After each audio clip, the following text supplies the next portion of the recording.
Good afternoon and welcome to my collaboration and reflection video for NURS FPX 4010, Leading People, Processes, and Organizations in Interprofessional Practice. My name is Rebecca Vela. During this video, I plan to reflect on a personal interdisciplinary collaborative experience and discuss ways in which it was and was not successful in achieving desired outcomes. I will discuss how poor collaboration creates inefficient management of human and financial resources. I will identify best practice leadership and interdisciplinary collaboration strategies that would improve a team's ability to meet its goals and work together. I will provide evidence from the literature to support my discussion. For my personal interdisciplinary reflection, I will describe a situation occurring at the mid-sized hospital where I am employed, the actions taken, and the outcome of our interdisciplinary collaboration. Midway through the SARS-CoV-2 pandemic, the ICU where I work had doubled in size and cared for primarily COVID patients.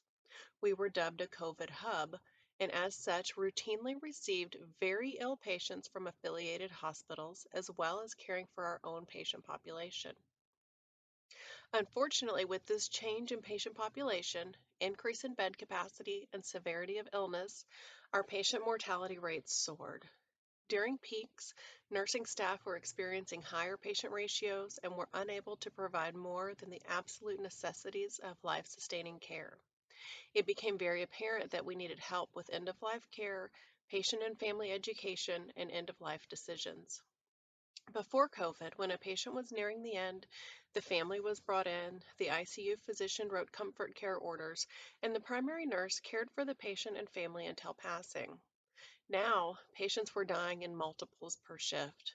Family presence was on FaceTime on an iPad, and the nurse may or may not be able to get in with comfort meds before death. We were running in crisis mode 24 hours a day. Additionally, the hospital's mortality scores were appalling as they did not account for changes occurring due to the pandemic.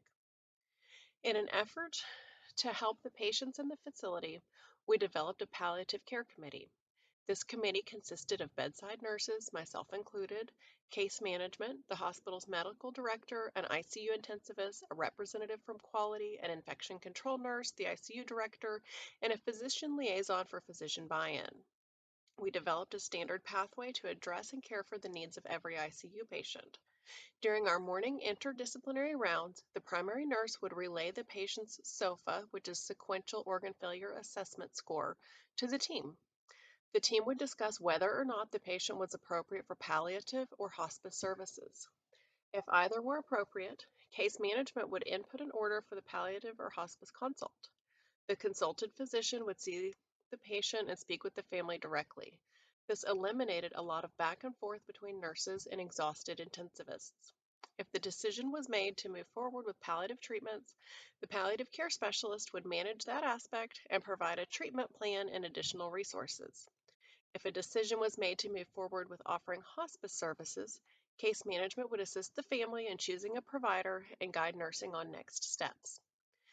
Infection control created guidance and policies that allowed for family presence at end of life using the appropriate PPE.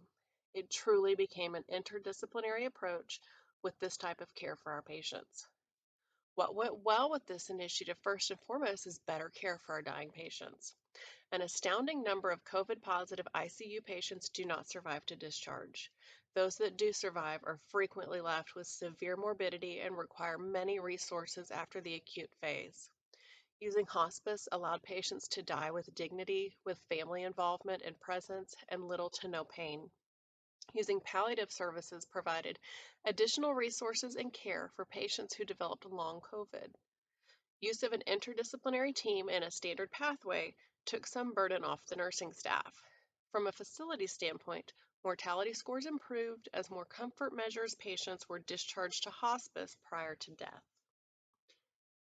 Reflecting on the process, there were some areas for improvement. While the pathway was fairly simple and straightforward, it was rolled out quickly and was confusing to nursing staff. Even with modules and emails and printouts, many nurses ignored it altogether. We touch on it in rounds every morning, so that part has become routine, but the actual process of discharging to hospice eludes a number of people. A binder containing extra copies of paperwork, instructions, order sheets, etc. was created, but was quickly misplaced and disappeared. One area that was not foreseen was the amount of work or extra work an inpatient hospice order places on the primary nurse. That nurse must discharge the patient to hospice in the computer, obtain hospice admission orders, which are handwritten, fax them to registration, readmit under hospice, and transcribe the orders into the electronic health record, or EHR, all while caring for a dying patient that is too unstable to leave the ICU. From the bedside nurse's perspective, all that changes in that situation is the addition of a mountain of paperwork. In hindsight, this initiative was rolled out quickly due to necessity. We did not fully engage staff or promote staff buy-in or participation. Rather, it was quickly decided that this was what we were doing and mandated staff participation. Now that COVID numbers are stabilizing in this region, the committee is reconvening to continue work on this project. I think that collaborating with staff and asking nurses for input on how we can do this more efficiently will be paramount in achieving desired outcomes. Engaging unit secretaries to manage the discharge to admit paper trail and requesting an order set template built into the EHR by IT would be beneficial. Also think that real-time training and education with the nurses would expedite the process and highlight its benefit to the patient. By requesting each discipline take responsibility for a part of the pathway and challenging them to find the best solution using their expertise, we will provide them with the autonomy and empowerment needed to be successful moving forward. With continued reflection and reassessment, I feel strongly that the process will improve. In an example of interdisciplinary collaboration provided by Capella University, we review the events that transpired at a Villa Health skilled nursing facility. This facility is a member of the larger Villa Health system who has a partnership with HealthX for EHR systems. The skilled nursing facility was in dire need of an upgrade to their electronic health record, and as such, corporate mandated HealthX as their only option due to financial ties.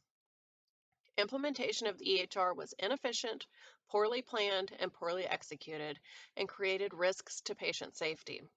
IT and clinical staff felt as though the new system was rushed, not appropriate for their type of facility, and that they lacked the training to use the system effectively. When they had ideas or questions, they felt brushed to the side and ignored.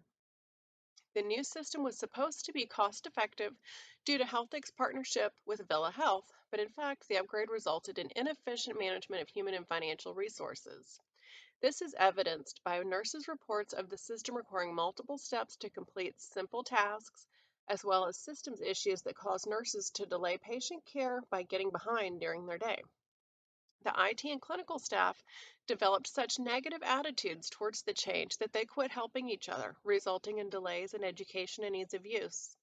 It is reported that patients missed medications due to lack of staff knowledge, which could have resulted in increased facility costs due to additional treatments or even lawsuits. The IT team is reported as doing the bare minimum, resulting in inefficient use of their time, with the Villa Health system paying for underproductive man hours. In this example, corporate mandated a product, gave a short timeline for implementation, and sent in an implementation coach to quickly get staff up and running with the system. This coach was an outsider who did not listen or respond to questions or concerns, and as such, the facility employees developed negative attitudes and became very resistant to this change. A better option would have been to follow a person-centered approach to implementation. Person-centered leadership strategies improve teams' ability to achieve goals when the leader builds a shared vision and uses a relational rather than hierarchical approach to meeting that goal. Cardiff, 2018. In the 2018 study by Cardiff et al., it was concluded that frontline leadership is essential to the evolution of workplace culture. Leadership must develop relationships that foster well-being, self-actualization, and empowerment of employees. This leads to higher employee performance, lower turnover, lower absenteeism, and improved in-consumer evaluations. Had Villa Health followed a person-centered leadership approach that included employees in the HealthX implementation and rollout and listened and responded to their questions and concerns, employees would have been engaged and empowered, resulting in a more positive outcome. In the Villa Health example, employees were forced to undertake rapid change without being allowed any input into its implementation. When we look at Kurt Lewin's model for organizational change, employee involvement and participation is present through each of the three steps of unfreezing, moving, and refreezing. That's Hussein et al. 2018. In the review by Hussein et al. 2018, leadership is the key factor in the change process, but continuous employee involvement is necessary to overcome resistance to organizational change. The administration at Villa Health should have worked together with employees to facilitate the new EHR, rather than handling it the way that they did. According to Memon, 2018, in order to unfreeze, employees need to recognize the problem or issue. In this case, the issue is an outdated, underperforming health record. They must then be involved in deploying the change or moving. Finally, consistent implementation of the change is attained by engaged, empowered employees, otherwise known as refreezing. Had Villa Health followed Lewin's model for change, they would have had a much better outcome. According to Pham et al. 2019, an interdisciplinary approach yields greater results and better outcomes when people come together with different ideas, knowledge, and skills developed amongst differing disciplines. This synergistic accumulation of knowledge and experience allows for greater understanding, learning, and change to occur. Had the Villa Health employees worked together using interdisciplinary strategies as described by Pham 2019, they would have resulted better outcomes than with what was reported to occur. These strategies include administrative support, community engagement, balancing the I versus we dichotomy, and learning through doing.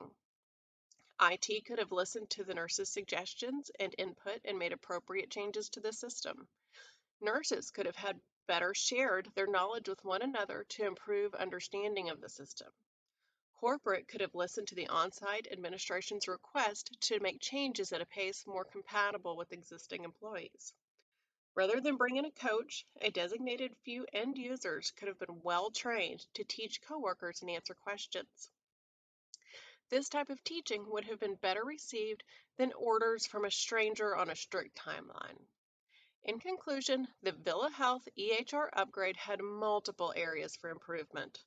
Members of leadership should have used person-centered leadership strategies and Kurt Lewin's change model to empower staff to work together in the implementation of the new EHR. Thank you.